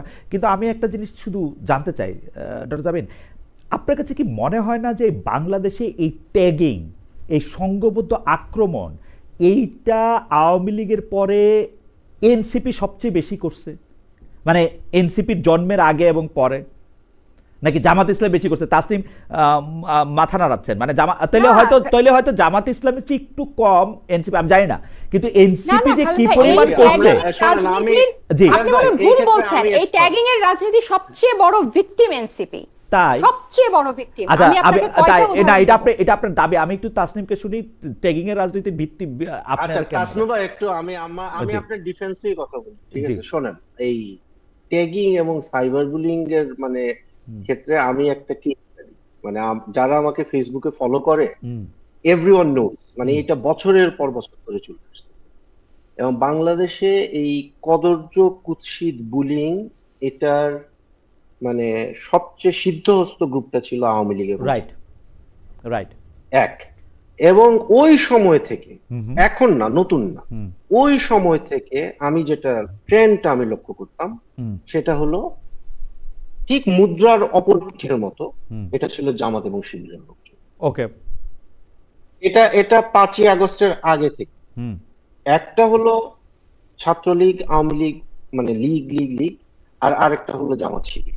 ওকে। এবং 5ই আগস্টের পর থেকে দুই দিক থেকেই কিন্তু এখন আক্রমণ হচ্ছে। আমি আপনার সাথে দ্বিমত করবো, বিকজ আমি কিছুটা তো অন্তত দেখি। হুম মানে অনলাইন বুলিং এর বিষয়টা যদি আমি বলি, আপনি দেখবেন যে এনসিপি বলেন বা বিএনপি বলেন, এদেরকে কিন্তু সবচেয়ে কুৎসিত আক্রমণটা করতেছে দুই দিক। হুম একটা হলো লীগ, তো ডেফিনেটলি তাদের হুম এনসিপি বা গণ হুম অভ্যুত্থানের নেতৃত্বদানকারী পক্ষের ব্যাপারে হুম একটা বিদ্বেষ আছে সেটা।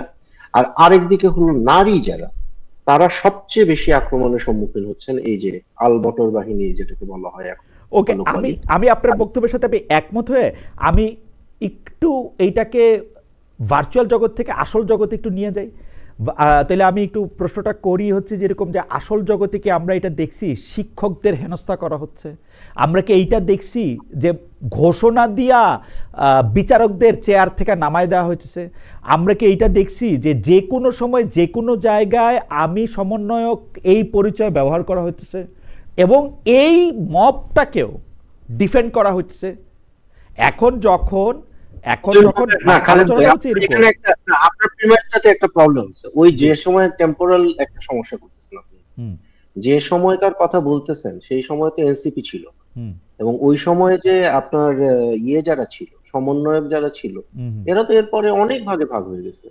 এই আপ বাংলাদেশ, ডাউন বাংলাদেশ, তারপরে আরো কি কি হয়েছে না, হুম বিভিন্ন পার্টি, ইনকিলাব মঞ্চ, এই মঞ্চ সেই হুম মঞ্চ, মানে এই সবাই যে ওই সময়কার মব যারা করছে বা ওই সময়কার ট্যাগিং হুম সন্ত্রাস যারা করছে, এরা সবাই যে এনসিপি তে চলে আসছে, এটা তো আমরা না প্রমাণ না, করতে পারবো। এনসিপিটা হলো আপনি যদি এখন মোটের উপর চরিত্রটা এক। আপনি দেখেন হুম, যে দলগুলি আপনি বললেন সেই দলগুলির একটা দল যে ভাষায় ওইটা না ওইটা ছিঁড়া ফেলবো বলে এবং হুম, হুম, মানুষকে হুম, দেখলে সংঘবদ্ধ আক্রমণ করে, হ্যাঁ, তারা তাদের জোটবদ্ধ দলের একজন প্রার্থী কোথাও গেলে যখন আক্রান্ত হইতেছে আমরা তারা সাপোর্ট করতেছি না, কিন্তু আমি প্রশ্নটা তো করতেই পারি এটা শুরুটা আপনারা করছেন কিনা, এইটার দায় আপনারা নিবেন কিনা যে আমরা আগে যেগুলি করছি সেগুলি ঠিক করি নাই।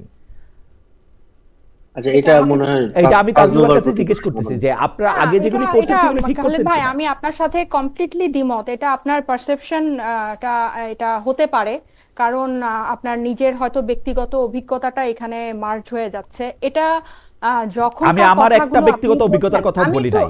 আমি একটু আমি শেষ করি খালেদ ভাই। বিচারকদেরকে বাইর করে দেওয়া, না, এটা তো শিক্ষকদেরকে এটা তো দূর করে আপনি দেওয়া, জুতার তাসনিম মালা ভাই দেওয়া বললেনই। মানুষকে, না না, আমি এটা সেগুলি কথা তাসনিম ভাই বলতেছি। বললেনই। আপনি সারা দেশের সমন্বয়কদেরকে যদি আম, একটা একটা দলের করে ফেলেন, হ্যাঁ, এনসিপির করে ফেলেন, এটা একটা কমন থিং হয়ে গেল না। গণ অভ্যুত্থানের সব ধরনের সমালোচনা, সব ধরনের দোষ, সব ধরনের ব্যর্থতা সব হচ্ছে এনসিপির, এই দলের, এই সাইডের।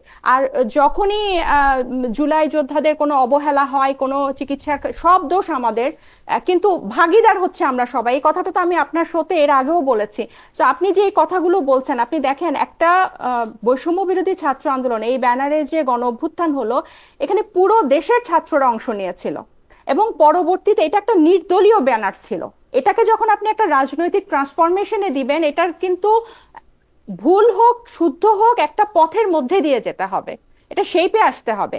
এখন তখন যা যা হয়েছিল, এটার জন্য যদি এখনো এটাকেই কোরিলেট করে আপনি বলেন যে এটার সূত্রপাত আমরা করেছি, এটা অত্যন্ত ভুল কথা। কারণ এটা সবচেয়ে বড় ভিকটিম, আমি যেটা বলছি, এই যে ট্যাগিং করা বা এই ধরনের সবকিছুর মানে ফোকাসটা এনসিপির উপর রাখা, বা এই নতুনরা বিশেষ করে এই সবগুলোর বয়ানটা গিয়ে কোথায় শেষ হয়, যে নতুনরা পুরানোদের মতো। সব জায়গায় এস্টাবলিশমেন্টে যে নতুনরা পুরানোদের মতো, আসলে এটা নতুনরা এস্টাবলিশ পুরানদের মতো করারই না, কিন্তু আসলে নতুনরা পুরানদের মতো না। অবশ্যই না। কারণ এবং আমি এটাও স্বীকার করি যে 15 মাস বা 9 মাস যথেষ্ট না এটা প্রমাণ করার জন্য।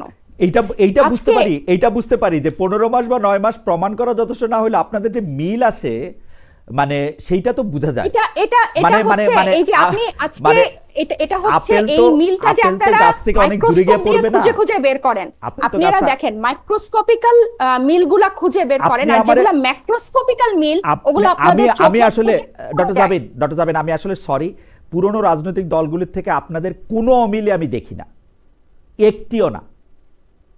আপনি একটু আমাকে একটু সময় দেন। দেখি না, আমি একটিও দেখি না। আপনি একটু সময় দেন আমাকে। জি বলেন, অমিল বলেন তো একটা দুইটা ধরেন। আপনি বিএনপি বা জামাত বা আওয়ামী লীগকে, আপনি বিএনপি জামাত আওয়ামী লীগকে ধরেন। আপনি শুনেন, আপনি এনসিপির যতজনকে চেনেন, যতজনের চেহারা নাম জানেন, এরা কয়টা পরিবার থেকে আসছে, আমাদের কি লিগেসি আছে? ও লিগেসির কথা বলতেছেন? একটু দাঁড়ান, আপনি একটু শেষ, আমি এগুলো থেকে শুরু করে আমি সব শেষ করি। 1949 সালে আওয়ামী লীগ ধরেন, 1979 সালের বিএনপি ধরেন, এক এক পরিবার থেকে আসছে। যখন শুরু হয়েছে তখন থেকে ধরবেন তো। এখানে বাংলাদেশের শাসন কাঠামোতে পরিবারতন্ত্র, ব্যক্তিতন্ত্র ছাড়া কখনোই কোনো রাষ্ট্র কাঠামো ছিল না। আপনি আমাকে শেষ করতে দেন, আপনি আমাকে অমিলগুলো আরেকটু দেখাতে দেন, আপনি বলছেন আপনি আওয়ামী লীগ বিএনপির মধ্যে আমাদের সাথে কোনো পার্থক্য আপনি খুঁজে পান না, একটিও না পান না। আপনি দেখেন এই 272 জনের প্রার্থী তালিকা তারা ঘোষণা করেছে, সেখানে মাত্র 4.7% নারী প্রার্থী আছে। আর এইটা হচ্ছে সেই পুরনো দশক ধরে তারা রাজনীতি করছে। আর আমরা 2024 সালে 25 সালে জন্ম নিয়ে আমরা এখন ওই ফাইটটাই দিচ্ছি। আপনি কিভাবে এখানে মিল খুঁজে পান? তারা তারা তৈরি করতে পারে নাই, তারা কোন সাংবিধানিক প্রতিষ্ঠানকে নির্বাহী ক্ষমতা থেকে আলাদা করতে পারে নাই। আমরা আপনি কি মনে করেন যে এনসিপি যদি বা এই নতুন পোর্শনটা যদি জুলাই গণঅভ্যুত্থানের পরে না থাকতো, এই টোটাল জুলাই সনদ জিনিসটা হতো, এই সংস্কারের আলোচনা হতো, এই গণভোট হতো না। এই গণভোট, এই জুলাই সনদ এনসিপি কে পুরনো রাজনৈতিক দল থেকে অনেকগুলি ভালো জিনিস পাইছেন। কিভাবে এই অমিল খুঁজে পান না? মানে জুলাই সনদ হইতো, জুলাই সনদ। আচ্ছা না, আমি একটু জানতে চাচ্ছিলাম পরিবারতন্ত্রের। আচ্ছা তাজনুবা, আপনাদের তো কখনোই কিন্তু জুলাই সনদ হতো না যদি এই শুধু বিএনপি জামাতের এই নতুন কেউ এই পোর্শনটাতে, এই ময়দানে যদি নতুনরা না আসতো। দেখেন আমি কি একটা প্রশ্ন করতে পারি? আচ্ছা একটা সেকেন্ড, হ্যাঁ ডক্টর জাবিন আপনাকে একটা প্রশ্ন করতে চাচ্ছি। আমি একটা প্রশ্ন করতে চাচ্ছি, সেটা হলো যে এই যে আপনি পরিবারতন্ত্রের যে পয়েন্টটা বললেন, এটা প্রশ্ন বোঝার জন্য। হ্যাঁ, ধরেন খালেদা জিয়ার ছেলে তারেক রহমান বা শেখ মুজিবের মেয়ে শেখ হাসিনা, এইরকম তো কিছু পরিবার আছে, কিন্তু আপনাদের নেতৃবৃন্দের তো মাত্র বিয়ে শাদী হইতেছে। মানে আপনারা কি এরকম কোন অ্যারেঞ্জমেন্টে যাবেন? নাহিদ ইসলামের বাচ্চা কাচ্চারা কি এনসিপি করতে পারবে না? নেতা হতে পারবে না? আপনি আমার পয়েন্টটা ভুল করেছেন। আমি বিএনপির কথাই বলি। কেন প্রধানমন্ত্রী, ওনার দলের প্রধান সবকিছু এক পরিবার থেকে হতে হবে? সেটা তো কেন বিএনপি থেকে কি ইলেক্টেড হয় নাই? শেখ হাসিনা তো ইলেক্টেড ছিল। শেখ হাসিনা তো, এটা তো আমি এই দুটো পরিবারের কথা বলছি। আমার মনে হয় ডক্টর জাবিন আপনি তুলনাটা সঠিক দিচ্ছেন। কেন আপনি সঠিক দিচ্ছেন আমি আপনাকে বলি। জিয়াউর রহমান সাহেব যখন এই দলের নাম কি, বিএনপি, জনদল হয়ে বিএনপি গঠন করেছেন, তখন কিন্তু তার স্ত্রী পুত্র এটার প্রধানমন্ত্রী, প্রেসিডিয়াম কিছু হন নাই। আপনারা মাত্র শুরু করছেন, আপনারা তুলনা দেন 78-এর বিএনপির সঙ্গে, 49-এর আওয়ামী লীগের সঙ্গে, তাহলে তুলনাটা সমান হবে। ঠিক আছে, ওরা পরে দিয়ে গিয়ে কি করবে, আপনারা পরে দিয়ে গিয়ে কি করবেন আমরা জানি না তো। ঠিক আছে, আপনি যখন উৎস নিয়ে তুলনা দিবেন, আপনি উৎস নিয়েই তুলনা দেন। হ্যাঁ, এবার আপনারা আমাকে একটু বলতে দিবেন। মানে আবার কি বলেন? আপনার প্রশ্ন ছিল, প্রশ্নগুলি করতে হতো আর কি। বেশিক্ষণ না, 30 সেকেন্ডে আমি শেষ করব। আপনারা এই পরিবারতন্ত্রের যখন বিষয়টা আসে তখন আপনারা উৎসে চলে যান, অন্যান্য প্রশ্নে আপনারা কেন উৎসে যান না? এই যে একটু আগে আপনি বিএনপি জামাতের সাথে কোনো মিল খুঁজে পান না, আপনি কি উৎসের সাথে তুলনা করেছেন? কর্মের সাথে, সেটা উৎসের সাথে না, কর্মের সাথে একদম। আপনারা পরে কর্ম যেটা করছেন, যে ফর্মুলায় আপনার সুবিধা হবে সেটা ফেললে তো হয় না। আমি যখন পরিবারতন্ত্রের কথা বলি, আমাকে একটু শেষ করতে দেন 30 সেকেন্ড। আমি যখন পরিবারতন্ত্রের কথা বলি, আমি তখন তরুণ বিএনপি নেতাদের কথা বলি, তরুণ জামাতের নেতাদের কথা বলি, যে তারা কেন আসছে না নেতৃত্বে, কেন একটা পরিবার থেকেই সব আসছে, কেন ক্ষমতার বিকেন্দ্রীকরণ তাদের দলের মধ্যে হচ্ছে না? তাহলে তো আমাদের রাজনৈতিক ওকে, আপনারা বিএনপি জামাত থেকে আলাদা। ডক্টর জাবিন, আপনারা বিএনপি জামাত থেকে আলাদা। আপনি একটু প্রশ্ন থেকে আসেন সেইটা হচ্ছে যে উপদেষ্টা মাহফুজ আলম এবং আসিফ মাহমুদ সজীব ভুঁইয়া এখনো সরকারে আছেন, তফসিল ঘোষণার পর তাদের নির্বাচনকালীন সরকারে থাকা উচিত হবে কিনা, ডক্টর তাসনিমা জাবিন, আমি একই প্রশ্ন তাসনিম খলিলকে করবো আপনার কাছ থেকে শুনে। মানে তফসিল পরবর্তী তাদের নির্বাচনকালীন সরকারে থাকা উচিত কিনা তফসিল ঘোষণার পরে, এখনো সরকারে এটা আছেন তো তারা, এটা হচ্ছে প্রথমত এটা তারা যদি নির্বাচন আপনাদের করেন দাবি তাদের হবে কিনা আরো আর কি আগে, সেটাও জানতে চাচ্ছিলাম আর কি। যদি তারা দুজন নির্বাচন করেন, একজন তো যদি নির্বাচন নির্বাচন না করবেন করেন, বলেছে, যদি নির্বাচন না করেন, নির্বাচন না করলে তারা এটা থাকতেই পারেন, এটা তাদের মানে নিজেদের বিষয় হবে। তবে আমার ব্যক্তিগত বিষয় হচ্ছে, মানে আমার ব্যক্তিগত মতামত হচ্ছে না থাকাটাই ভালো হবে। আচ্ছা, মানে ব্যক্তির মতামতের কথা বলছেন জনাব তাসনিম খলিল, আপনি না কি থাকাটা বলবেন? ভালো হবে, কারণ তারা কি এনসিপির অংশ? কারণ এনসিপির অংশ না, কিন্তু তারা ছাত্র নেতা এবং তারা এই এনসিপির অনেক নেতারা একসাথে রাজনীতি করেছে, তাদের একসাথে চলাফেরা। সো নির্বাচনকালীন সময়ে তারা, এটা আমি আবার বলছি আমার নিজের মত, তারা নির্বাচন করুক বা না করুক, তারা সরকারে না থাকাটাকেই আমি ভালো মনে করি। এমনি এনসিপির কোনো মত কি আছে, মানে আপনাদের না, এরকম আমরা তো আমাদের নিজেদের নির্বাচনের প্রস্তুতি নিয়ে আমরা আমাদের অনেক সরকারে কে ব্যস্ততা আছে, যাচ্ছে, সরকারে কে এখানে আছে? উপদেষ্টাদের কি চিন্তা করছে এটা দলীয়ভাবে ঠিক করার তো আসলে মনে হয় না কোনো সুযোগ আছে। ওকে, এইটা নিয়ে জনাব তাসনিম খলিল, আপনার কাছে কি মনে হয় যে এখনো সরকারে আছেন, তফসিল ঘোষণার পর নির্বাচনকালীন সরকারে তাদের থাকা উচিত হবে কিনা? ওরা তো এনসিপির অংশ না, যদি না অংশ হয় তাহলে অবশ্যই সরকারে থাকবে, আমি তো কোনো সমস্যা দেখি না। তারা তো ডেফিনেটলি গণ অভ্যুত্থানের প্রতিনিধি হিসাবে যখন তারা সরকারে গেছেন তখনও তো এনসিপির জন্মই হয়নি। এখন এনসিপি যদি একটা ইলেকশন কন্টেস্ট করে এবং এনসিপির সাথে তাদের মানে কি বলে অফিসিয়াল কোনো সম্পর্ক না থাকে, তাইলে আমি তাদের পদত্যাগ করা বা সরকারে না থাকার আমি কোনো কারণ নেই। আমারও মনে হয় যে মানে সরকার এতদিন আছেন, নির্বাচনটা করেই যান, তারা নিশ্চয়ই খুবই ভালো উপদেষ্টা ডক্টর মোহাম্মদ ইউনূস, তাদেরকে খুব রিলায়ও করেন। তারা যদি ইলেকশন না করেন, তারা, আমারও মতামত, তারা আসলে নির্বাচনটা করে গেলেই ভালো করবেন।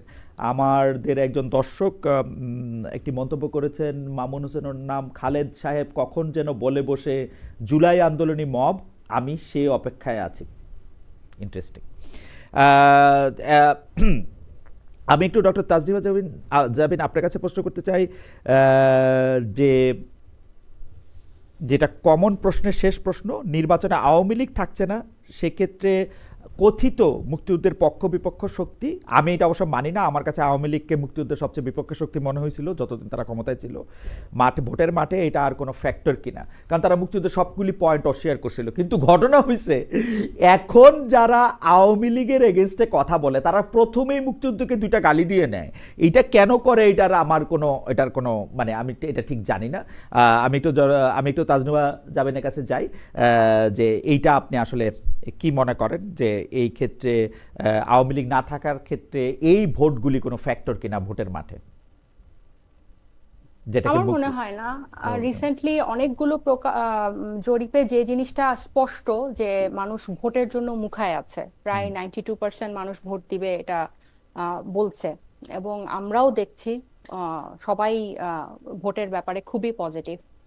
সো আমার কাছে মনে হয় না যে এটা খুব বেশি কিছুই ম্যাটার করবে। আর সবচেয়ে বড় কথা যে এই জুলাই যারা দেখেছে, সেটা এটার পরে আসলে আওয়ামী লীগ নিয়ে কথা বলা, তাদের ভোট ব্যাংক, কথিত ভোট ব্যাংক, যে 16 বছর ধরে ভোটই হয় নাই, সেই ভোট ব্যাংক নিয়ে আলোচনা করার কোনো অবকাশ আছে বলে আমার কাছে মনে হয় না। কারণ যেই দলগুলো গণতান্ত্রিক ফ্রেমওয়ার্কের মধ্যে আছে, রাজনীতি চর্চার মধ্যে আছে, তাদেরকে নিয়েই সামনের নির্বাচন হবে এবং জনগণ এই কয়েকটা দলের মধ্যে থেকেই তাদের প্রতিনিধি বেছে নেবে। তাসনিম খলিল, আপনার কাছ থেকে যদি একটু শুনি।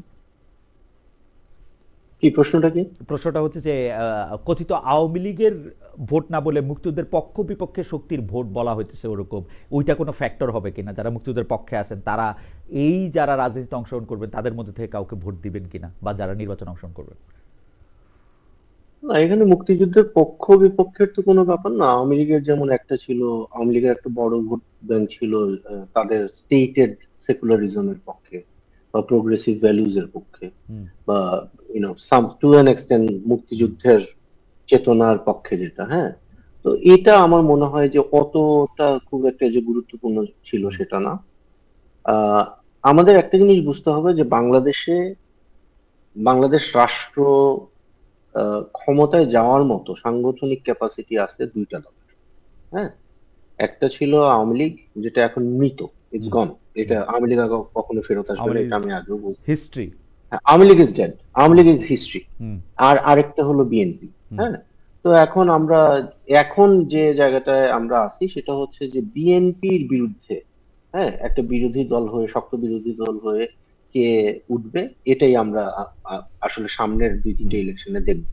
এটা এখন একদিকে জামাত ডেফিনেটলি চাচ্ছে প্রধান বিরোধী দল হয়ে উঠতে, এবং আমার কাছে মনে হয় যে এইখানে সবচেয়ে প্রমিজিং অ্যাক্টরটা ছিল এনসিপি, যারা আহ, মানে এত কিছু বলার তো আসলে এখানে স্পেসটা নাই। হুম বাট জামাত কখনোই এনসিপি কে ওই জায়গাটায় দেখতে চায় না, ওকে এবং যে কারণে আজকেও আমি আজকে যে কি বলে এই এবি পার্টি এবং আহ, রাষ্ট্র সংস্কারের হুম সাথে তাদের যে জোট, আমি মনে করি যে এটা একটা খুব ইউজলেস টাইপের অ্যালায়েন্স হবে, with all due respect to Tajnuva ভাইয়া। হুম আমি মনে করি যে এনসিপির একটা প্রমিস ছিল, এবং এই প্রমিসটা এখনো আছে, যে ভোটের রাজনীতি তারা যদি আসলে করতে চায়, তাহলে তাদেরকে ওই যে বিএনপির বিরুদ্ধে একটা বিরোধী দল হিসেবে দাঁড়িয়ে একটা নিজেকে একটা অল্টারনেটিভ হিসেবে রেডি করা, এই কাজটা তাদের আগামী ইলেকটোরাল পলিটিক্সে আমার মনে হয় করা উচিত। আর আওয়ামী কিন্তু লীগের ভোট কিন্তু কিন্তু ম্যাটার করবে কিনা, আওয়ামী লীগের ভোট স্প্লিট হয়ে যাবে, আওয়ামী লীগের ভোট বেশিরভাগ, কিন্তু কিন্তু আমি মানে গ্রাউন্ডে কথা বলে যেটা আমি মানে বুঝতে পারলাম, যে আওয়ামী লীগের বেশিরভাগ ভোট, যেগুলা ফ্লোটিং ভোট ছিল বা hmm sympathetic to Awami League vote ছিল, এর এর একটা বড় অংশই এখন বিএনপির দিকে চলে যাচ্ছে কিন্তু বা অলরেডি গেছে। কিন্তু তাসনিম, আপনার কাছে কি মনে হয় না যে এনসিপি তার যথাসাধ্য চেষ্টা করছে বিএনপির বিরুদ্ধে দাঁড়ায় একটা রাজনৈতিক নতুন পথ বা আলো এরকম দেখানোর জন্য? প্রতিটা জায়গার মধ্যেই তো বিএনপিকে আজকে, এটা ডক্টর জাবিন ঠিকই বলছেন যে জুলাই সনদের মধ্যে থেকে বিএনপিকে দিয়ে যেগুলি আসলে আহ, সই করানো সম্ভব হয়েছে, সেইটা তাদের ওরকম একটা শক্ত অবস্থা না হলে এটা হয়তো নাও হইতে পারতো। আপনার কাছে মনে হয় না যে তারা চেষ্টা করছে? এটা আমার কাছে, আমি তো এনসিপি কে নিয়ে খুবই আশাবাদী ছিলাম, এনসিপি কে হুম আমি খুবই ক্লোজলি ফলো করি। হুম আমার কাছে মনে হয় যে এনসিপি সকালে কি বলে সেটা বিকালে তার মনে থাকে না, বিকালেই যা মনে নাই সেটা আবার তাদের সন্ধ্যাবেলা মনে পড়ে, এবং রাতের বেলা ডিসিশন চেঞ্জ হয়ে যায়। তো এটা খুবই কি বলে আনপ্রেডিক্টেবল একটা পার্টি এখন পর্যন্ত। তাজনুবা যেটা বললেন না, এই যে হুম এখন একটা জোট হয়েছে তিন হুম দলের, হুম এটা কি এই তিন দলই থাকবে, নাকি এখান থেকে আরেকজন বাদ পড়বে, নাকি আরো তিনজন এসে ঢুকবে, হুম এটাও কিন্তু আমরা জানি না। ওকে। আমি যেটা শুনতেছি আর কি, রিউমার্স, যে আরো কেউ কেউ আম- এই জোটে আসবে, আমার আমার আমার হ্যাঁ, এবং আরো আরো আরো আরো আরো বড় হবে জোট, বা ছোট হতে পারে। তো আমরা আসলে জানি না এনসিপি কি করবে, এটা এনসিপির কেউ যদি জানে, তাহলে আমার মনে হয় যে তাকে কংগ্রেচুলেট করা উচিত। আমার লাস্ট প্রশ্ন, সেই আমি লাস্ট প্রশ্নটা আমি একটু তাজনুবা দিয়ে শুরু করতে চাই। না, আলোচনা আপনি করতে পারবেন, আপনারা যতক্ষণ থাকেন, যতক্ষণ আমার সময় দেন, আমি সব প্রশ্নটা করি। তাজনুবা কিছু বলতে চাইছিলেন? তাহলে বললে হ্যাঁ, আমি আমি লাস্ট। এই আপনাদের দুইজনের এই কথার প্রেক্ষিতে একটু বলতে চাই, যদি সময় থাকে, সময় না থাকলে ঠিক না, আছে। বলেন বলেন। আহ, এই আপনার প্রোগ্রামে আমি সন্ধ্যায় আমি একজন একটা টক শো দেখছিলাম রেডি হতে হতে। আমার একজন প্রিয় লেখক এবং রাজনৈতিক বিশ্লেষক, উনি বলছিলেন যে ভোটের রাজনীতিতে বিএনপি এবং জামাত খুবই স্ট্রং, যে ওরা যেরকমই হোক তারা সাংগঠনিকভাবে খুবই স্ট্রং। তো উনি আশা করেছিলেন যে এনসিপি গত 1.5 বছরে সাংগঠনিকভাবে অনেক পথ পাড়ি দিবে, রাদার সংসদে যাওয়ার চিন্তা না করে।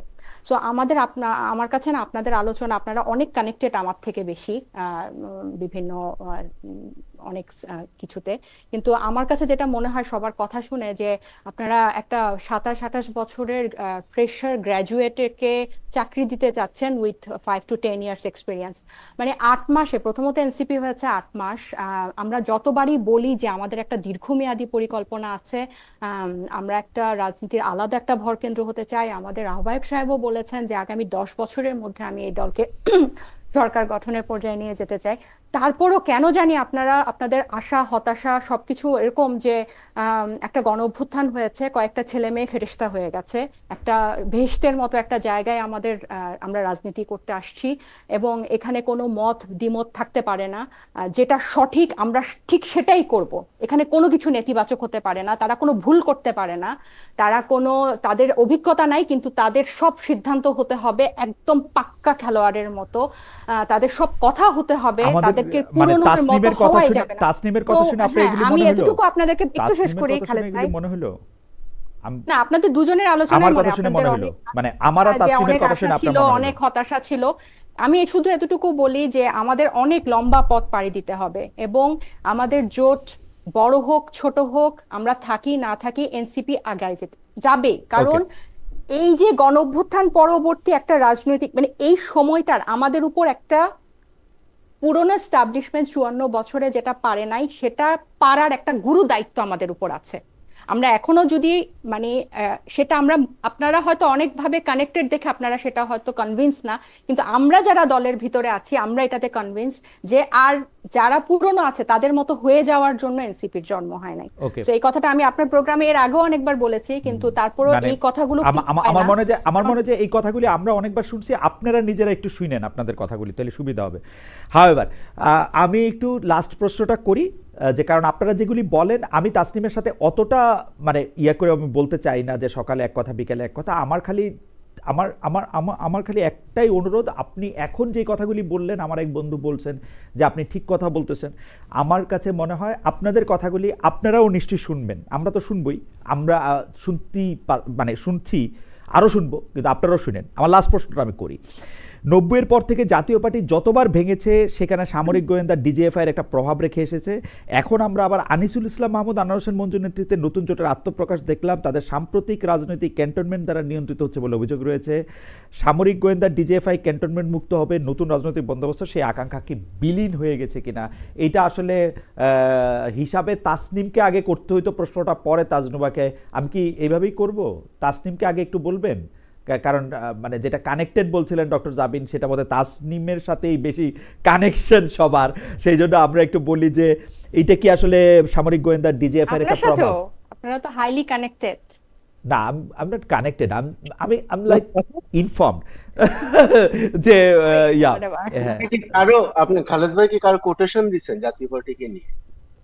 না, এটা আমার আমার আমার পর্যবেক্ষণ। জাতীয় পার্টি যতবার ভাঙছে ততবার নাম পড়ছে সামরিক গোয়েন্দা ডিজিএফআই, মানে এইটা নামটা যে পড়ছে এইটা আবার পরে জাতীয় পার্টির নেতারা আবার বিভিন্নভাবে বলছেন। মানে আমি তো জাতীয় পার্টিকে খেয়াল করি, মানে এরশাদ সাহেবের জাতীয় পার্টি থেকে আনোয়ার হোসেন মঞ্জুর জাতীয় পার্টি, তো নাজিউর রহমান মঞ্জুরের জাতীয় পার্টি, তো যে একজন ছিলেন মতিন সাহেব তার জাতীয় পার্টি, মানে তো সেই হিসাবে আমি বলতেছি আর কি, ততবার এইটার সামনে আসে আর কি এই কথাগুলা। না, জাতীয় পার্টি তো মানে ডিজিএফআই এর পার্টি। এমনকি এরশাদ সাহেবের, এটা বলে এরশাদ সাহেবের যে দুজন স্ত্রী ছিলেন তাদের কোন জাতীয় পার্টি বা তাদের কার সাথে আর্মির কি সম্পর্ক সেইটা নিয়েও তাদের মিসেসরা কখনো এরশাদ সাহেব কখনো তার ভাই খোলাখুলি বলেছেন প্রেসে, সেই জন্য বললাম আর কি, যে মানে তারা এটা বলছে। না, জাতীয় পার্টি সবসময় ডিজিএফআই এর পার্টি, এটাও মানে আমরা মোটামুটি ওই যে আজনুবার ইয়ে বড় করে বলতে হয়, কানেক্টেড লোকজন এটা জানে। এখন কি অবস্থা এটা আমি জানি না, তবে হ্যাঁ জামাতের পক্ষ থেকে একটা পুশ ছিল, এখন কোন অবস্থায় আমি আছে জানি না, জাতীয় পার্টিকে নিষিদ্ধ করতে হবে সম্ভবত। এখানে এই যে রংপুরের সিটগুলোতে বা রংপুর ডিভিশনের সিটগুলোতে জামাত একটু সুবিধা পাবে যদি জাতীয় পার্টি নিষিদ্ধ হয়। এটার জন্য আবার তারা দেখলাম যে আরো কয়েকটা পার্টিকে সামনে রেখে এক ধরনের আন্দোলন সংগ্রাম করার চেষ্টা করছে, সম্ভবত সফল হয়নি এখন পর্যন্ত যা জানি। ওকে, মানে আপনার কাছে তাহলে একটু এক লাইন কি শুনতে পারবো যে এই দলটার মানে যেটাকে আপনি আসলে রাষ্ট্র সংস্কার আন্দোলন এবং এবি পার্টি এবং এনসিপির অ্যালায়েন্সটাকে আপনি বলছেন প্রিটি মাচ ইউজলেসই হয়তো হবে, এই পার্টিটাকে আপনার খুব ইউজফুল মনে হয়? এটা কোনো একটা প্রভাব বিস্তার করতে পারবে এই অ্যালায়েন্সটা? জাতীয় পার্টির ইউজফুলনেস হলো যে it is the most useless political actor in Bangla, এটাই তাদের ইউজফুলনেস। ঠিক আছে, এটা একটু প্যারাডক্সিক্যাল বাট দ্যাটস দ্য মানে বিকজ তারা এত ইউজলেস এই জন্যই তারা হাসিনার কাছে এত ইউজফুল ছিল। তো মানে অতটা হ্যাঁ, অতটা ইউজলেস হওয়াও একটা আসলে কোয়ালিফিকেশন আপনি হ্যাঁ, বলবেন। ইউজলেস মানে মানে কোন একটা পক্ষের পক্ষে অ্যাবসলিউট ইউজলেস হয়ে যাওয়াটা কিন্তু এক ধরনের অ্যাচিভমেন্ট, নেগেটিভ অ্যাচিভমেন্ট হিসেবে বলতেছে। সো জাতীয় পার্টি হলো ওই লেভেলের ইউজলেস। আহ, আর আপনার যে প্রশ্নটা ছিল যে এনসিপির যে জোটটা, হুম, এখন তাজনুভা খুবই আহত। হুম, আমার মনে হয় আপনারা তো যেহেতু আপনি নতুন পলিটিক্যাল পার্টি, আপনারা রাজনীতিবিদ, আপনারা যখন, এটা আমি খুব ফ্রেন্ডলি একটা কাউন্সিল হিসেবে বলতেছি, আপনারা যখন আমাদের মতো সাংবাদিকদের সাথে বসবেন, আমরা আপনাদেরকে অনেক ক্রিটিক করব, আপনাদের শুভাকাঙ্ক্ষী হইলেও ক্রিটিক করবো, আপনাদের শত্রু হইলেও ক্রিটিক করবো। এ তো আহত হয়েন না। হ্যাঁ, আপনার বিষয়গুলো, আপনি একটু উত্তেজিত হয়ে গেছিলেন সম্ভবত, এই জন্য আমি বলতেছি। আমি মনে করি, আমি আগেও বলছি যে আমরা এনসিপি কে সফল হিসেবে দেখতে চাইছিলাম। হ্যাঁ, জামাত কি করতেছে বা এবি পার্টি কি করতেছে বা এই যে কি জানি আরেকটা রাষ্ট্র সংস্কার আন্দোলন কি করতেছে, এটা নিয়ে কিন্তু আমাদের অত মাথা ঘামাইও নাই, কোনোদিন আমরা কথাও বলি নাই। আপনাদের প্রতি আমাদের আশা ভরসা ছিল, এবং আমরা অত্যন্ত বেদনার্ত বলতে হবে যে আপনারা এখন পর্যন্ত আমাদের চোখে, অবজেক্টিভ জার্নালিস্টদের চোখে, আপনাদের পলিটিক্যাল মিশন যেটা ছিল, যে নতুন একটা বাংলাদেশ আপনারা উপহার দিবেন বলছিলেন, সেই 24 অগাস্ট মাস থেকে বলে আসতেছেন, আপনারা সেটা দিতে ব্যর্থ হয়েছেন। এখন এই কথাটা বলার মানে কিন্তু আপনাকে খারিজ করে দিচ্ছি না। এই কথাটা বলার মানে হচ্ছে যে আমরা আপনাদেরকে অনুরোধ করতেছি যে আপনারা আবার ড্রয়িং বোর্ডে ফেরত যান। আমাদের গুডউইল আপনাদের সাথে আছে, এবং আপনারা আসলেই একটা শক্ত বিরোধী দল, এবং কোনো না কোনো সময় একটা পাওয়ার পার্টি হিসাবে আপনারা বাংলাদেশের পলিটিক্সে আসেন, এটাই আমরা চাই। তো আপনি যদি আহত হয়ে থাকেন, আমি আপনার কাছে সরি বলবো।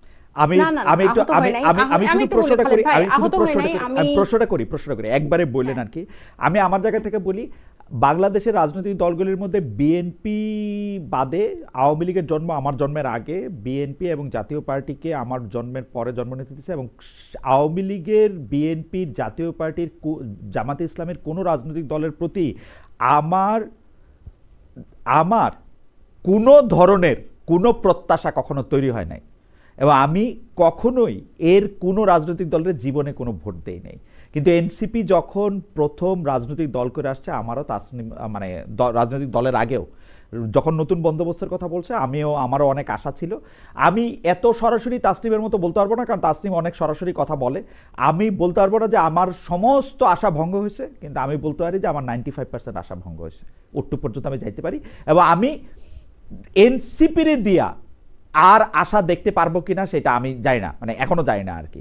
তাজরুবা যদি প্রশ্নের এই কথারও জবাব দেন, আর প্রশ্নের আর আহত না হওয়ার ক্ষেত্রে তাসনিম সরি বলছেন, আমি আরো 10 বার সরি বলতে রাজি আছি। আপনারা আমার খুবই প্রিয়, আপনারা কখনো কোনো কারণে আমার আচরণে দুঃখ কষ্ট পাইলে আপনারা মাফ করে দিন। 10 বার, 15 বার, 20 বার মাফ চাইতে আমি রাজি আছি। প্রশ্নটা করি, সেইটা হচ্ছে এবার একটু কথা বলি আমি। জাতীয় পার্টির নেতৃত্বে যে দল গঠিত হয়েছে, জোট গঠিত হয়েছে, সেইটারে আপনারা রাজনীতিতে গুরুত্বপূর্ণ মনে করেন কিনা? জি তাজনুবা।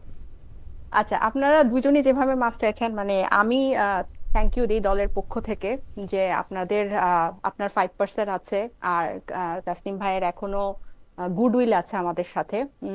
সো সব মানে জুলাইও সব আশা যেখানে শেষ হয়ে গিয়েছিল, এরপর থেকেই আসলে আমাদের শুরু। আমি এতটুকু দৃঢ়ভাবে বিশ্বাস করি এনসিপি বাংলাদেশের ভবিষ্যৎ। সেটা ব্যর্থতার মধ্যে দিয়ে যাক, আর যেসব চ্যালেঞ্জের মধ্যে দিয়ে যাক, ওই 5%কে 100% ইনশাল্লাহ আমরা করতে পারবো। যদি করতে পারি, আমরাই করতে পারবো। সেকেন্ড প্রশ্নে আমি আমার উত্তেজিত হব না, আমি একটু আপত্তি জানাই।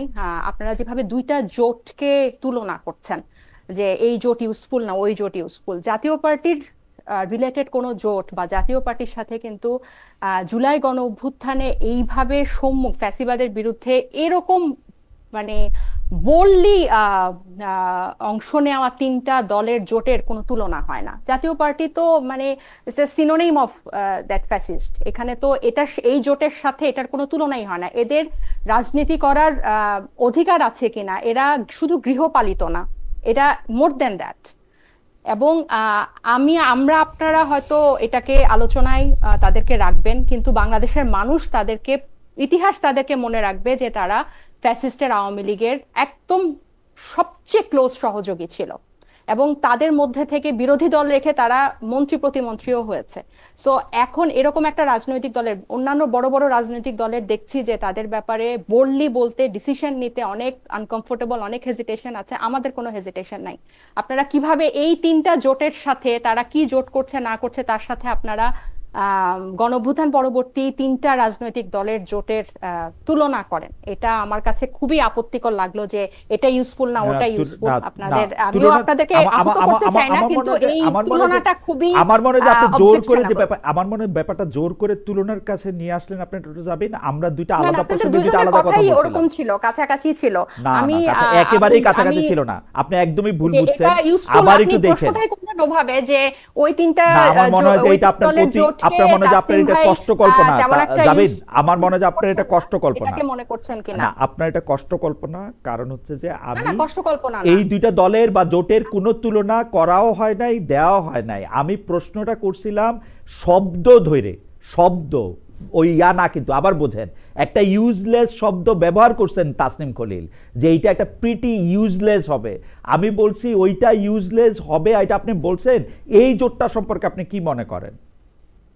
এটাতে শব্দ নিয়ে তুলনা, এটা নিয়ে দলগুলি নিয়ে তুলনা না, কিন্তু দুইটা প্রশ্ন আলাদা। দুইটা প্রশ্নের মধ্যে আরো অনেকগুলি কথা হয়েছে,